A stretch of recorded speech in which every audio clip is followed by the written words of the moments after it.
Bonjour à tous, j'espère que vous allez excellemment bien. Aujourd'hui on va parler cyclisme, Tour de France. On va faire le débrief de cette étape numéro 16. Étape numéro 16 qui nous emmenait de Nîmes pour aller à Nîmes. 177 km, principalement du plat sur cette étape avec le passage du pont du Gard. Par exemple, c'était en tout début de journée le pont du Gard qu'on retrouvera demain pour l'étape qui va nous emmener jusqu'à Gap. Étape tranquille, échappée de 5 coureurs qui sort assez vite du peloton. On avait le cours de la Cofidis, Stéphane Rossetto, l'un des plus grands baroudeurs de ce Tour de France, avec Paul Louorcelin du côté de la Total Direct Energy. Est-ce qu'on n'aurait pas un petit peu tiré les oreilles des coureurs de la Direct Energy, parce qu'on ne les voit pas sur les étapes de montagne où ils n'ont pas été très performants, donc on les a peut-être un petit peu, on leur a peut-être dit d'aller dans toutes les échappées désormais. Pour avoir de la visibilité du côté du sponsor, c'est quand même Total, c'est pas n'importe quelle entreprise. Paul Louorcelin donc, Alexis Goujard, voilà, Vignowski de CCC, Bach, Goujard bien entendu, c'est depuis que Bardet n'est plus leader. Chute de Guérin Thomas en début de journée, mais c'est surtout la chute de Fulsang à 20 km de l'arrivée qui nous intéresse, à 20-25 km de l'arrivée, avec son abandon, lui qui était 9e du général, ce qui fait qu'on a désormais toujours 2 coureurs dans le top 10, mais qu'on a un Warren Barguil qui est à la porte du top 10, 11e, le coureur d'Arkea Samsic. On passe tout de suite au Français du jour. Le Français du jour, Julien Alaphilippe. Tout d'abord parce que nous n'avons pas de sprinter. Je rappelle que Christophe Laporte est parti depuis bien longtemps dans ce Tour de France, et tout simplement que la journée est arrivée au sprint, que j'aurais peut-être pu mettre un coureur dans l'échappée. Rossetto fait au moins le mérite de prendre les échappées, et ça c'est une bonne chose, mais bon, vu qu'elles ne vont pas au bout, est-ce qu'on peut vraiment mettre le Français du jour dans l'échappée à chaque fois? Donc moi j'ai décidé de mettre Julien Alaphilippe. Journée tranquille pour le Français, pas d'effort, ça c'est déjà une bonne nouvelle. Et c'est pas lui qui a lancé le train de Viviani, donc il a été plutôt tranquille, bien protégé dans le peloton. Puis autre deuxième bonne nouvelle de la part d'Alaphilippe, on mise maintenant tout sur lui, c'est-à-dire que tout d'abord Viviani, on a roulé très tardivement pour Viviani pour protéger le coureur et lui faire un train, mais surtout Enric Mas s'est lâché du peloton très rapidement, lui qui aurait pu encore avoir envie d'être devant. Mais Enric Mas maintenant va aider Julien Alaphilippe jusqu'à la fin de ce tour. On l'a vu même parler avec un coureur de la Movistar. Je vous rappelle qu'il va rejoindre la Movistar l'année prochaine, donc c'est un peu étonnant ce qu'ils étaient déjà en train de parler de la stratégie pour les grands tours l'année prochaine pour Enric Mas, peut-être. Lui qui a fait 2e de la Vuelta l'année dernière. Attaque de Marlou! Les coureurs au top, on va aller assez vite sur cette vidéo, il n'y a pas grand chose à dire sur le sprint du jour. C'est un sprint de 3e semaine, donc on manquait un petit peu d'équipiers, c'est pour ça qu'on a repris les échappées qu'à 3 km de l'arrivée. Mais bon, après ça reste un sprint plutôt très limpide et ça s'est fait vraiment à la pédale.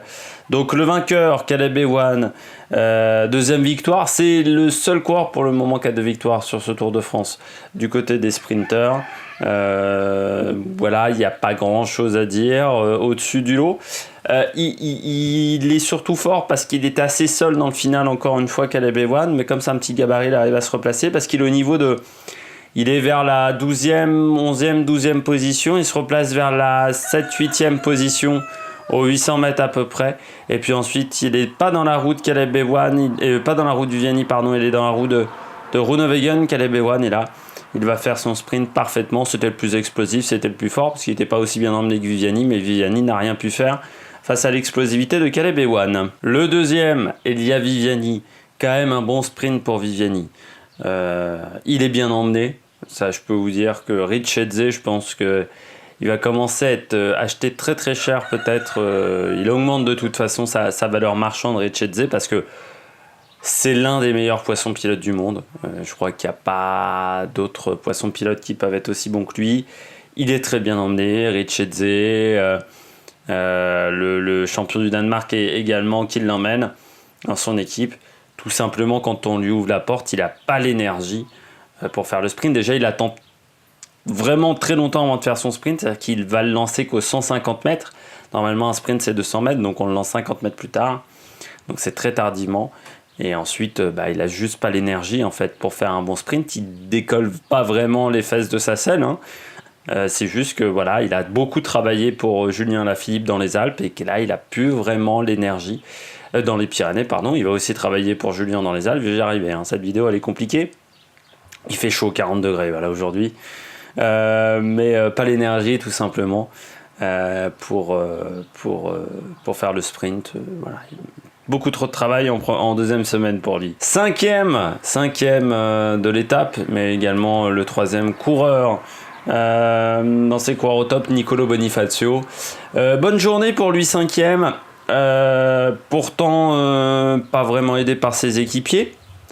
J'ai pas encore vu la Total Direct Energy dans le final, hein, donc pourtant c'est pas comme si Calmejane nous avait montré qu'il avait des jambes du feu de Dieu, ou Romain Sicard également était au-dessus du lot en montagne. De toute façon, ça se sent que dans cette équipe, on est en train de passer à côté de son Tour de France, parce que voilà, on est en train de faire des échappées publicitaires comme aujourd'hui. Ça montre bien qu'on est en train de passer totalement à côté de ce Tour de France et que ça ne plaît pas vraiment aux sponsors. Bonifacio, lui, donc, redonne un petit peu le sourire à son manager, Jean-René Bernaudot. Cinquième, c'est un très bon sprinter, Bonifacio. C'est dommage qu'on ne croit pas assez en lui. Du côté de Total Direct Energy, il faudrait mettre un peu plus d'hommes à son service. Je dis pas de faire un vrai train, mais au moins 2-3 coureurs à son service. Je pense qu'on aurait pu le faire, parce qu'on n'a pas trop vu Anthony Turgis depuis le début du Tour. Calmejane, il était dans les échappées, mais il n'a pas été très performant. Même Paul Louorcelin, c'est dommage qu'on le mette dans l'échappée, parce qu'aujourd'hui, ça aurait pu être son tour. Romain Sicard. Bon, voilà, il y a des hommes qui peuvent aider un peu plus Bonifacio pour l'aider à faire des bons sprints. Ça sera peut-être le cas aux Champs-Élysées, mais ça sera peut-être un peu tard. Les bonnets d'âne. Greipel, 15e. Pas grand-chose à dire. Pourtant, on l'emmène. Florent Vachon, là, a fait un gros travail. Warren Barguil aussi. Mais ça suffit pas pour l'Allemand. Je pense qu'il arrive plus à frotter, tout simplement. Il a plus la confiance pour aller frotter dans les sprints.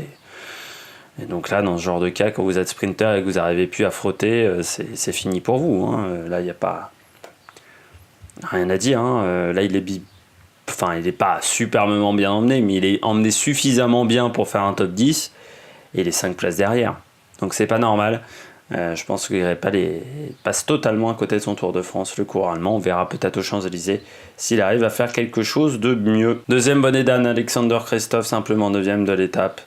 Pourtant dans la route Caleb Ewan dans le final, mais il n'arrive pas à faire le jump quand Caleb Ewan fait le jump. Et ensuite, il est totalement fermé. Et c'est dommage, parce que pourtant, aujourd'hui, on avait également travaillé pour Alexander Kristoff. Et puis, je finis sur Sonny Colbrelli, 12e.